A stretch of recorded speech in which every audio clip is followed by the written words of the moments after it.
Hi, I'm Dr. Shaw, and today I'm going to talk a little bit about the difference between a disc bulge and a disc herniation. And what you need to understand first, these are all different degrees of evolution of a disc problem.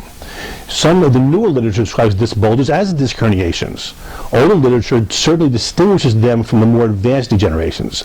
Overall, there are certain levels of disc degeneration, starting with internal disc disruptions, advancing to disc bulging, advancing to disc protrusions, which is a little bit larger, maybe 4 millimeters of pressure, advancing to disc prolapse, which means the nuclear material, the jelly-like material inside the disc, has now escaped through the outer fibers of the disc, but is still behind what's called the posterior longitudinal ligament, which is one of the ligaments in the spine, and then to a sequestered disc, which actually means it's broken through and actually migrated either caudally or cephalad towards the head, towards the legs, and is causing pressure on the nerves.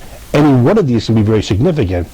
The problem is that many people think that the smaller level disc, like a disc bulge, or even an internal disc disruption, are not pain producing.